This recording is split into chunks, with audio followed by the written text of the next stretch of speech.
కదిరి నుంచి, అనంతపురం నుంచి, సింగనమల నుంచి, లేకపోతే అనంతపురం జిల్లాలో వేరు ప్రాంతాల నుంచి వచ్చిన ప్రతినిధులు ఉన్నారు. వాళ్ళతో పాటు కడప జిల్లాలో ప్రొద్దుటూరు, సిద్ధవటం, వల్లూరు, చెన్నూరు, లేకపోతే పెళ్లిమర్రి, చింతకొమ్మదిన్న మండలాల నుంచి వచ్చినటువంటి రైతులు, వ్యవసాయ కార్మికులు ఉన్నారు. వారందరికీ కూడా వారితో పాటు కడప నగరం అనేక ప్రాంతాల నుంచి వచ్చినటువంటి మీ అందరికీ కూడా పేరు పేరున స్వాగతం పలుకుతున్నాను, ధన్యవాదాలు తెలియజేస్తా ఉన్నాను. మిత్రులారా, సోదరులారా, సోదరీమణులారా, ఏపీజీపీ ప్రధాన కార్యాలయం తరలింపు సమస్య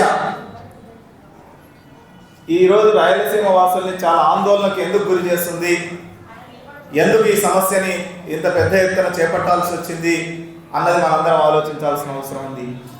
ఎందుకనంటే స్వాతంత్రం వచ్చినప్పటి నుంచి రాయలసీమలో ఉన్నటువంటి ప్రజలకి చాలా పెద్ద ఎత్తున అన్యాయాలు జరిగినాయి. స్వాతంత్రోద్యమానికి ముందరే రాయలసీమ కరువు కాటకాలని చూసి తల్లడిల్లిన బ్రిటిష్ కర్కశ అధికారులే కృష్ణా పెన్నార్ ప్రాజెక్టు కట్టాలని నిర్ణయం తీసుకున్నారు. ఆ ప్రాజెక్టు కడితే సుమారుగా 17 లక్షల ఎకరాలు రాయలసీమలో సాగునీరు అందించవచ్చు అని చెప్పి అనుకున్నారు. ఇది జరిగి ఉండింటే 80 సంవత్సరాల కాలంలో రాయలసీమ రైతాంగం, రాయలసీమ ప్రజలు, రాయలసీమ జనం దగ్గర సుమారుగా 75 లక్షల కోట్ల రూపాయల సంపద ఉండేది అని ఒక అంచనా వేయడం జరిగింది. అది కోల్పోయినాం. స్వాతంత్రానికి ముందే 1952కు ముందరనే ఆంధ్ర యూనివర్సిటీ అనంతపురంలో పెట్టాలని ఆ రోజు తీర్మానం జరిగింది. ఆంధ్ర యూనివర్సిటీ తీసుకొని విశాఖపట్నంలో పెట్టినారు. ఆ తర్వాత రాజధాని కానీ, హైకోర్టు కానీ రాయలసీమ వాసులు కోరుకుంటే శ్రీబాగ్ ఒప్పందం ప్రకారం అది రాయలసీమలో పెట్టాలని ఒప్పందం జరిగింది. దాని కారణంగానే కర్నూలులో రాజధాని పెట్టినారు. పెట్టిన 3 సంవత్సరాలకి హైదరాబాద్ రాష్ట్రం ఆంధ్రప్రదేశ్లో విలీనమవుతా ఉంది. కాబట్టి ఆ విలీనమవుతున్నటువంటి హైదరాబాద్ చాలా పెద్ద నగరం కాబట్టి, చాలా ధనవంత నగరం కాబట్టి, చాలా అందమైన నగరం కాబట్టి, చాలా కట్టడాలు ఉన్నాయి కాబట్టి రాజధాని తీసుకుపోయి కర్నూలు నుంచి హైదరాబాద్లో పెడతాము అని అంటే నిజంగా రాయలసీమలో ఆ రోజు రాజకీయ నాయకులుగా ఉన్న వాళ్ళకి చీము, నెత్తురు, చిత్తశుద్ధి, ప్రాంత ప్రజల పట్ల ప్రేమ, అభిమానాలు ఉంటే వాళ్ళు ఏం చేసి ఉండాలి? మీరు రాజధాని ఎత్తపోతున్నారు, రాయలసీమకి ఏమి ఇస్తారో తేల్చండి అని చెప్పి అడిగి ఉండాలి. ఆ పని ఎవరు చేయలే. అది అయిపోయింది. 1953 కథ అయిపోయింది. మళ్ళా 2004లో రాష్ట్రం విడిపోయింది. 2014లో రాష్ట్రం విడిపోయింది. విడిపోతున్నప్పుడు రాజధాని ఎక్కడుండాలి? హైదరాబాదుతో కూడినటువంటి హైదరాబాద్ రాష్ట్రం విడిపోయినప్పుడు పాత ఆంధ్రప్రదేశ్ ఉన్నప్పుడు రాజధాని సహజంగా హక్కుగా రాయలసీమకు రావాలి. అది రాలే. పోనీ అది పోయింది, మీకు చాలా చేస్తాం.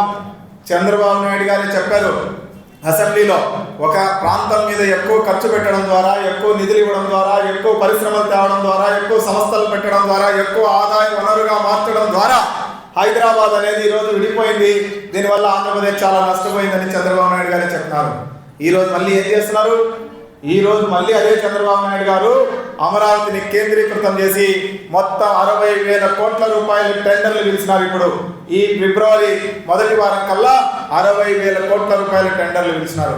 చంద్రబాబు నాయుడు గారు మాట్లాడితే ఏం చెప్తున్నారంటే, నాకు 2 కళ్ళు ఉన్నాయి, ఒకటి అమరావతి, ఒకటి రాజధాని. 2లో రాయలసీమ లేదు.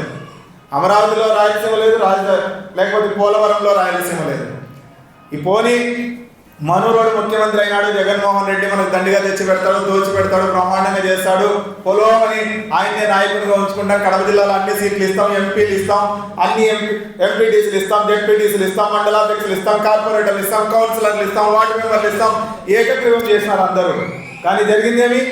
రాయలసీమకు ఒక్కటంటే ఒక్క సంస్థని, ఒక్కటంటే ఒక్క ప్రాజెక్టుని, ఒక్కటంటే ఒక్క విద్యా సంస్థని, ఒక్కటంటే ఒక్క పరిశ్రమని స్థాపించలేని దద్దమ్మ ముఖ్యమంత్రిగా చరిత్రలో నిలిచిపోయిన వ్యక్తి జగన్మోహన్ రెడ్డి కాదా అని చెప్పి అడుగుతా ఉన్నాం. ఆయన అట్లా చేస్తే, ఈయన ఇట్లా చేస్తే రాయలసీమ ఎవరికి చెందని బిడ్డ అయింది. రాయలసీమ అంటే అందరికీ చిన్న చూపే. రాయలసీమ అంటే ఎవరికి పట్టని బిడ్డ ఇది. ఇది 2వ పౌరులుగా మారుతున్నటువంటి పరిస్థితి ఉంది. ఈరోజు జరిగింది ఏంటి? ఎయిమ్స్ అనంతపురానికి వస్తుంది, మంగళగిరికి పోతుంది, లేకపోతే ఐఐటి, లేకపోతే ఇంకొక NIT తిరుపతికి వస్తుంది, అది తీసిపోయి తాడేపల్లి గూడెంలో పెడతారు. ఈరోజు ఆంధ్రప్రదేశ్ గ్రామీణ బ్యాంకు మళ్ళీ తీసిపోయి అమరావతిలో పెడతామని చెప్తున్నారు. ఏమన్నీ అమరావతిలో ఉండాలని చట్టం ఉందా? దానికి మాట్లాడితే సెంటర్, ఈ సెంటర్ పోలేదో నాకు లేదు. బ్యాంకులన్నీ ఎక్కడెక్కడో ఉన్నాయి. మణిపాల్లో ఒక బ్యాంక్ హెడ్ క్వార్టర్ ఉంది, ఢిల్లీలో SBI కార్యాలయం లేదు, బొంబాయిలో ఉంది. స్టాక్ ఎక్స్చేంజ్ బొంబాయిలో ఉంది, కలకత్తాలో ఒక కార్యాలయం ఉంది. ఏం ఢిల్లీలో పెట్టండి, అన్ని సెంట్రల్ కార్యాలయాలు రాజధాని కదా, మాకు మాత్రం ఈ సూత్రం వర్తిస్తుంది అని చెప్పి అడుగుతా ఉన్నాను. ఇంకొకటి చెప్పదలుచుకున్నా నేను, రైతుల గురించి డాక్టర్ ఓబుల్ రెడ్డి గారు చెప్పినారు. రాయలసీమ రైతాంగంకు జరిగినంత నష్టం, రాయలసీమ రైతాంగానికి జరిగినంత మోసం, అన్యాయం ఎక్కడి జరగల. మీకు ఒక ఉదాహరణ చెప్తా. కోస్తా జిల్లాలో 4 జిల్లాల్లో ఒక ఎకరాకి 45 మూటలు వడ్లు పండుతాయి. రాయలసీమలో 18 మూటలు వడ్లు పండుతాయి. ఇది నేను చెప్పిన లెక్క కాదు, గవర్నమెంట్ చెప్పిన సరాసరి లెక్క. 18 మూటలు పండే రైతుకు అదే ధర, 45 మూటలు పండేటువంటి కోస్తా రైతులకు అదే ధర. 18 మూటలు పండే రాయలసీమ రైతుకి అదే సబ్సిడీ, రాయలసీమ రైతుకి అదే పెట్టుబడి సాయం, 45 మూటలు పండే వాళ్ళకి అదే పెట్టుబడి సాయం. ఎట్లా పండిస్తారు వీళ్ళు? అదేవిధంగా కోస్తా ప్రాంతంలో రైతులకి ఒక ఎకరాకి 300 నుంచి 1000 రూపాయలు నీటి తీరువ. అదే రాయలసీమలోని ఒక రైతు ఎకరా పంట పెట్టాలంటే 5 లక్షలు వేసి బోరు పెట్టాలి. 5 లక్షలు వేసి బోరు పెట్టే రైతుకు ఒకే లెక్క ఇస్తున్నారు, 1000 రూపాయలతో నీళ్లు పండించుకుంటున్న రైతులకు ఒకే లెక్క ఇస్తున్నారు. ఇంకొక విషయం తెలుసా మనకి, కోస్తా 4 జిల్లాల్లో పొలాల్లో ఉండే నీళ్లు మనము కడప పట్టణంలోనే ఇంకొక చోట డ్రైనేజీలు కట్టి మురికి నీళ్ళన్నింటినీ బయటికి తీసుకుపోతారు.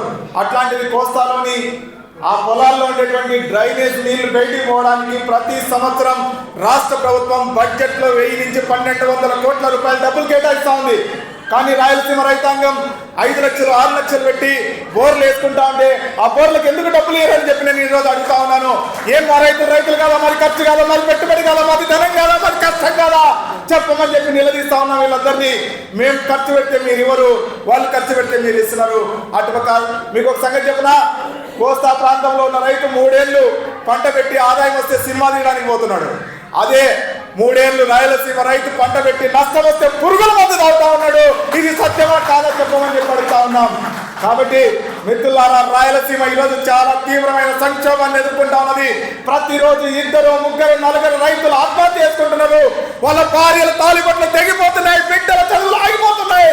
అయినా ఎవరికి ఎక్కడం లేదు. ఈ పరిస్థితుల్లో రాయలసీమ ఉన్నది.